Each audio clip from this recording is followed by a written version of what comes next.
তাহলে সুদ এমন এক মারাত্মক জিনিস যেটার শাস্তি আল্লাহ তাআলা তার হাবিবকে মেরাজে সরাসরি দেখিয়েছেন। সরাসরি তিনি দেখিয়েছেন যে সুদ এত ভয়াবহ একটি অপরাধ যে অপরাধের শাস্তি আপনাকে আমি মেরাজের রাতেই প্রত্যক্ষ করাচ্ছি। তিনি দেখতে পেলেন যে রক্তের নদীতে একজন লোক সাঁতার কাটছে, আর সেখান থেকে পাথর কুড়িয়ে সে লোকমা বানিয়ে সেগুলো খাচ্ছে। তার অপরাধ কি?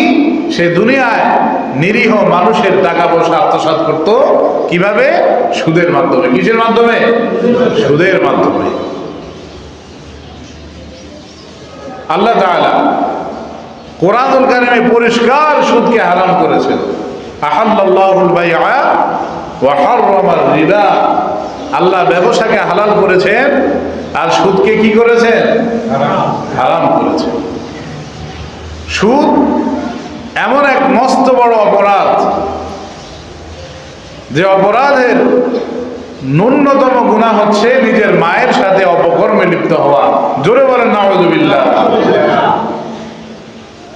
এক বর্ণনায় পাওয়া যায় যে 33 বার নিজের মায়ের সাথে অপকর্মে লিপ্ত হলে যে গুনাহ হয়, সুদের সর্বনিম্ন গুনাহই হচ্ছে সেটা। বলেন নাউযুবিল্লাহ।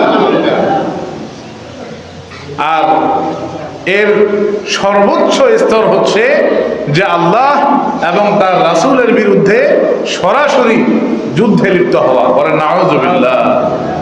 তো যে ব্যক্তি সুদ খায়, যে ব্যক্তি সুদের নামে মানুষের টাকা হাতিয়ে নেয়, যে ব্যক্তি সুদের নামে মানুষের জমি আত্মসাৎ করে, বাড়ি ঘর ভেঙে গুড়িয়ে দেয়, এমন হয় কি না? সে কি কখনোই নিজেকে মুসলমান দাবি করতে পারে? পারে না। এটা তার রাইটস নাই, তার অধিকার নাই। কারণ সে সরাসরি আল্লাহ এবং তার রাসূলের বিরুদ্ধে যুদ্ধ ঘোষণা করেছে। আর একজন কাফের ছাড়া আল্লাহ এবং রাসূলের বিরুদ্ধে যুদ্ধ করার হিম্মত অন্য কারো কি আছে?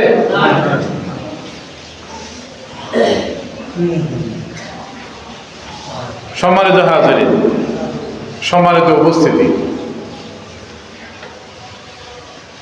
মানুষ জীবন বাঁচানোর জন্য অনেক সময় অনেক কিছু করে থাকে, অনেক কিছু খেয়ে থাকে জীবন বাঁচানোর জন্য। কি বাঁচানোর জন্য? জীবন বাঁচানোর জন্য। একটা লোক ক্ষুধার যন্ত্রণায় কাতরাচ্ছে, খাবারের জন্য হালাল কোনো খাবার তার কাছে নেই, জীবন বেরিয়ে যাচ্ছে। আর কিছুক্ষণ যদি সে উপোস থাকে তাহলেই তার জীবন হয়তো শেষ হয়ে যাবে।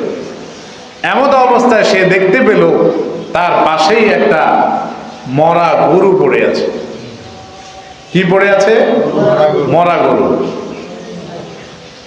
ওই সময় জীবন বাঁচানোর জন্য সে মরা গরুর গোশত খাওয়া তার জন্য হালাল, শুধু ওই সময়টার জন্য।